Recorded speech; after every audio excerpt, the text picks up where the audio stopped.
KaraokeBooks. Little Women. Louisa May Alcott. Audiobook. Chapter 10. The P. C. N. P. O. As spring came on, a new set of amusements became the fashion, and the lengthening days gave long afternoons for work and play of all sorts. The garden had to be put in order, and each sister had a quarter of the little plot to do what she liked with. Hannah used to say, "I'd know which each of them gardings belonged to, if I see 'em in Chinny," and so she might, for the girls' tastes differed as much as their characters. Meg's had roses and heliotrope, myrtle, and a little orange tree in it. Jo's bed was never alike 2 seasons, for she was always trying experiments. This year it was to be a plantation of sunflowers, the seeds of which cheerful land-aspiring plant were to feed Aunt Cockletop and her family of chicks. Beth had old-fashioned fragrant flowers in her garden, sweet peas and mignonette, larkspur, pinks, pansies, and southernwood, with chickweed for the birds and catnip for the pussies.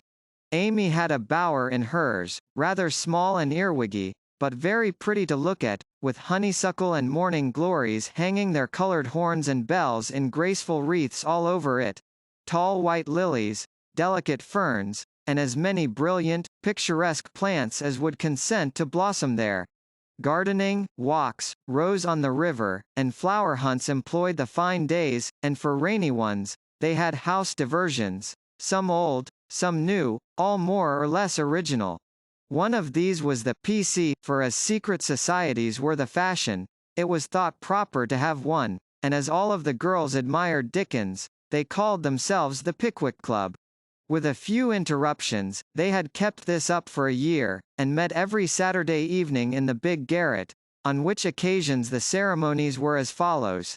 3 chairs were arranged in a row before a table on which was a lamp, also 4 white badges, with a big P.C. in different colors on each, and the weekly newspaper called the Pickwick Portfolio, to which all contributed something, while Jo, who revelled in pens and ink, was the editor. At 7 o'clock, the 4 members ascended to the clubroom, tied their badges round their heads, and took their seats with great solemnity. Meg, as the eldest, was Samuel Pickwick, Jo, being of a literary turn, Augustus Snodgrass, Beth, because she was round and rosy, Tracy Tupman, and Amy, who was always trying to do what she couldn't, was Nathaniel Winkle. Pickwick, the president, read the paper, which was filled with original tales, poetry, local news, funny advertisements, and hints, in which they good-naturedly reminded each other of their faults and shortcomings.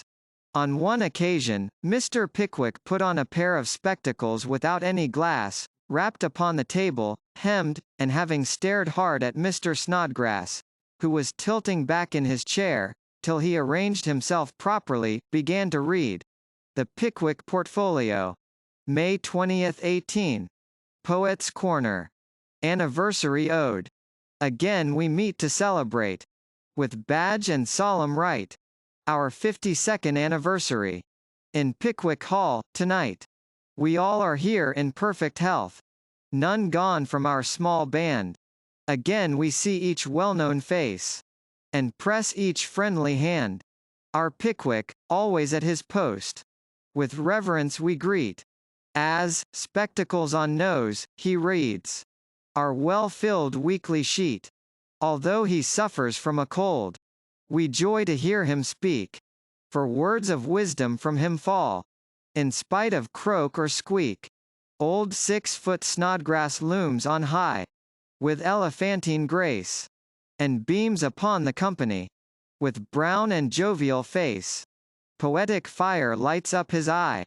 He struggles 'gainst his lot. Behold ambition on his brow, and on his nose, a blot.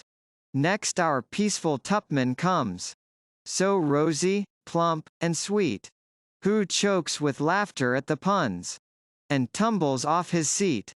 Prim little Winkle too is here, with every hair in place, a model of propriety, though he hates to wash his face. The year is gone, we still unite, to joke and laugh and read. and tread the path of literature. That doth to glory lead. Long may our paper prosper well, our club unbroken be, and coming years their blessings pour on the useful, gay P. C. A. Snodgrass. The Masked Marriage, A Tale of Venice. Gondola after gondola swept up to the marble steps, and left its lovely load to swell the brilliant throng that filled the stately halls of Count Adelin. Knights and ladies, elves and pages, monks and flower girls, all mingled gaily in the dance. Sweet voices and rich melody filled the air, and so with mirth and music the masquerade went on. "Has your Highness seen the Lady Viola tonight?" asked a gallant troubadour of the Fairy Queen who floated down the hall upon his arm. "Yes, is she not lovely, though so sad? Her dress is well chosen, too, for in a week she weds Count Antonio, whom she passionately hates. By my faith, I envy him. Yonder he comes, arrayed like a bridegroom, except the black mask. When that is off we shall see how he regards the fair maid whose heart he cannot win, though her stern father bestows her hand," returned the troubadour. "'Tis whispered that she loves the young English artist who haunts her steps, and is spurned by the old count," said the lady, as they joined the dance. The revel was at its height when a priest appeared, and withdrawing the young pair to an alcove, hung with purple velvet, he motioned them to kneel. Instant silence fell on the gay throng, and not a sound, but the dash of fountains or the rustle of orange groves sleeping in the moonlight, broke the hush, as Count d'Adelin spoke thus. "My lords and ladies, pardon the ruse by which I have gathered you here to witness the marriage of my daughter. Father, we wait your services." All eyes turned toward the bridal party, and a murmur of amazement went through the throng, for neither bride nor groom removed their masks. Curiosity and wonder possessed all hearts, but respect restrained all tongues till the holy rite was over. Then the eager spectators gathered round the count, demanding an explanation. "Gladly would I give it if I could, but I only know that it was the whim of my timid Viola, and I yielded to it. Now, my children, let the play end. Unmask and receive my blessing." But neither bent the knee, for the young bridegroom replied in a tone that startled all listeners as the mask fell, disclosing the noble face of Ferdinand Devereux, the artist lover, and leaning on the breast where now flashed the star of an English earl was the lovely Viola, radiant with joy and beauty. "My lord, you scornfully bade me claim your daughter when I could boast as high a name and vast a fortune as the Count Antonio. I can do more, for even your ambitious soul cannot refuse the Earl of Devereux and de Vere, when he gives his ancient name and boundless wealth in return for the beloved hand of this fair lady, now my wife." The Count stood like one changed to stone, and turning to the bewildered crowd, Ferdinand added, with a gay smile of triumph, "To you, my gallant friends, I can only wish that your wooing may prosper as mine has done, and that you may all win as fair a bride as I have by this masked marriage." S. Pickwick. Why is the P. C. like the Tower of Babel? It is full of unruly members. The history of a squash. Once upon a time a farmer planted a little seed in his garden, and after a while it sprouted and became a vine and bore many squashes. One day in October, when they were ripe, he picked one and took it to market. A grocerman bought and put it in his shop. That same morning, a little girl in a brown hat and blue dress, with a round face and snub nose, went and bought it for her mother. She lugged it home, cut it up, and boiled it in the big pot, mashed some of it with salt and butter, for dinner. And to the rest she added a pint of milk, 2 eggs, 4 spoons of sugar, nutmeg, and some crackers, put it in a deep dish, and baked it till it was brown and nice, and next day it was eaten by a family named March. T. Tupman. Mr. Pickwick, sir. I address you upon the subject of sin. The sinner I mean is a man named Winkle who makes trouble in his club by laughing and sometimes won't write his piece in this fine paper. I hope you will pardon his badness and let him send a French fable because he can't write out of his head as he has so many lessons to do and no brains. In future I will try to take time by the fetlock and prepare some work which will be all comme il faut. That means all right. I am in haste as it is nearly school time. Yours respectably, N. Winkle. The above is a manly and handsome acknowledgment of past misdemeanors. If our young friend studied punctuation, it would be well. A sad accident. On Friday last, we were startled by a violent shock in our basement, followed by cries of distress. On rushing in a body to the cellar, we discovered our beloved president prostrate upon the floor, having tripped and fallen while getting wood for domestic purposes. A perfect scene of ruin met our eyes, for in his fall Mr. Pickwick had plunged his head and shoulders into a tub of water, upset a keg of soft soap upon his manly form, and torn his garments badly. On being removed from this perilous situation, it was discovered that he had suffered no injury but several bruises, and we are happy to add, is now doing well. Ed. The Public Bereavement. It is our painful duty to record the sudden and mysterious disappearance of our cherished friend, Mrs. Snowball Patpaw. This lovely and beloved cat was the pet of a large circle of warm and admiring friends. For her beauty attracted all eyes, her graces and virtues endeared her to all hearts, and her loss is deeply felt by the whole community. When last seen, she was sitting at the gate, watching the butcher's cart, and it is feared that some villain, tempted by her charms, basely stole her. Weeks have passed, but no trace of her has been discovered, and we relinquish all hope, tie a black ribbon to her basket, set aside her dish, and weep for her as one lost to us forever. A sympathizing friend sends the following gem. A lament. For S. B. Patpaw. We mourn the loss of our little pet, and sigh o'er her hapless fate. For never more by the fire she'll sit, nor play by the old green gate. The little grave where her infant sleeps is 'neath the chestnut tree. But o'er her grave we may not weep. We know not where it may be. Her empty bed, her idle ball, we'll never see her more. No gentle tap, no loving purr, is heard at the parlor door. Another cat comes after her mice. A cat with a dirty face.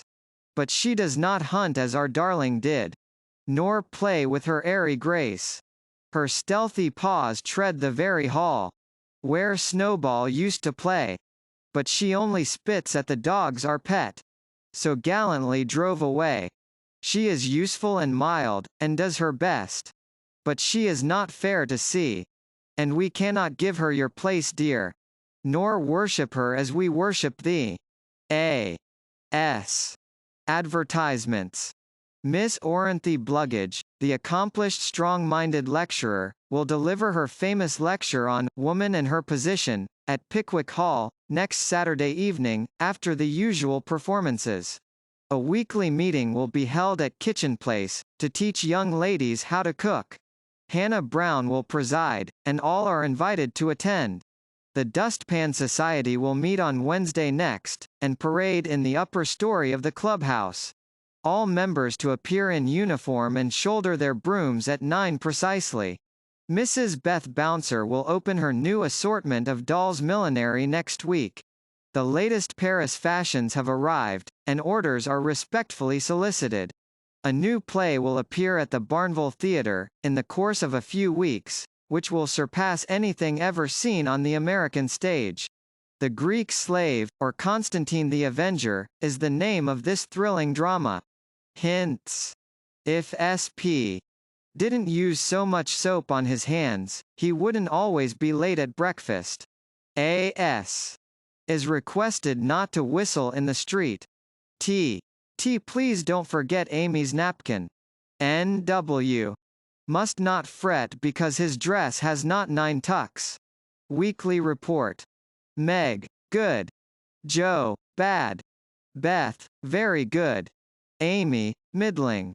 As the president finished reading the paper, which I beg leave to assure my readers is a bona fide copy of one written by bona fide girls once upon a time, a round of applause followed, and then Mr. Snodgrass rose to make a proposition. Mr. President and gentlemen, he began, assuming a parliamentary attitude and tone, I wish to propose the admission of a new member, one who highly deserves the honor, would be deeply grateful for it, and would add immensely to the spirit of the club, the literary value of the paper, and be no end jolly and nice. I propose Mr. Theodore Lawrence as an honorary member of the P.C. Come now, do have him. Joe's sudden change of tone made the girls laugh, but all looked rather anxious, and no one said a word as Snodgrass took his seat. We'll put it to a vote, said the president. All in favor of this motion please to manifest it by saying, aye. A loud response from Snodgrass, followed, to everybody's surprise, by a timid one from Beth. Contrary-minded say, no. Meg and Amy were contrary-minded, and Mr. Winkle rose to say with great elegance, we don't wish any boys, they only joke and bounce about. This is a ladies' club, and we wish to be private and proper. I'm afraid he'll laugh at our paper, and make fun of us afterward, observed Pickwick, pulling the little curl on her forehead, as she always did when doubtful. Up rose Snodgrass, very much in earnest. Sir, I give you my word as a gentleman, Laurie won't do anything of the sort. He likes to write, and he'll give a tone to our contributions and keep us from being sentimental, don't you see? We can do so little for him, and he does so much for us. I think the least we can do is to offer him a place here, and make him welcome if he comes. This artful allusion to benefits conferred brought Tupman to his feet, looking as if he had quite made up his mind. Yes, we ought to do it, even if we are afraid. I say he may come, and his grandpa, too, if he likes. This spirited burst from Beth electrified the club, and Joe left her seat to shake hands approvingly. Now then, vote again. Everybody remember it's our Laurie, and say, aye, cried Snodgrass excitedly. Aye. Aye. Aye, replied 3 voices at once. Good. Bless you. Now, as there's nothing like taking time by the fetlock, as Winkle characteristically observes, allow me to present the new member. And, to the dismay of the rest of the club, Joe threw open the door of the closet, and displayed Laurie sitting on a rag bag, flushed and twinkling with suppressed laughter. You rogue! You traitor! Joe, how could you? Cried the 3 girls, as Snodgrass led her friend triumphantly forth, and producing both a chair and a badge, installed him in a jiffy. The coolness of you 2 rascals is amazing, began Mr. Pickwick, trying to get up an awful frown and only succeeding in producing an amiable smile. But the new member was equal to the occasion, and rising, with a grateful salutation to the chair, said in the most engaging manner, Mr. President and ladies, I beg pardon, gentlemen, allow me to introduce myself as Sam Weller, the very humble servant of the club. Good. Good, cried Joe, pounding with the handle of the old warming pan on which she leaned. My faithful friend and noble patron, continued Laurie with a wave of the hand, who has so flatteringly presented me, is not to be blamed for the base stratagem of tonight. I planned it, and she only gave in after lots of teasing. Come now, don't lay it all on yourself. You know I proposed the cupboard, broke in Snodgrass, who was enjoying the joke amazingly. Never mind what she says. I'm the wretch that did it, sir, said the new member, with a Welleresque nod to Mr. Pickwick. But on my honor, I never will do so again, and henceforth devote myself to the interest of this immortal club. Here! Here! Cried Joe, clashing the lid of the warming pan like a cymbal. Go on, added Winkle and Tupman, while the president bowed benignly. I merely wish to say, that as a slight token of my gratitude for the honor done me, and as a means of promoting friendly relations between adjoining nations, I have set up a post office in the hedge in the lower corner of the garden. a fine, spacious building with padlocks on the doors and every convenience for the males, also the females, if I may be allowed the expression. It's the old Martin house, but I've stopped up the door and made the roof open, so it will hold all sorts of things, and save our valuable time. Letters, manuscripts, books, and bundles can be passed in there, and as each nation has a key, it will be uncommonly nice, I fancy. Allow me to present the club key, and with many thanks for your favor, take my seat. Great applause as Mr. Weller deposited a little key on the table and subsided. The warming pan clashed and waved wildly, and it was some time before order could be restored. A long discussion followed, and everyone came out surprising, for everyone did her best. So it was an unusually lively meeting, and did not adjourn till a late hour, when it broke up with 3 shrill cheers for the new member.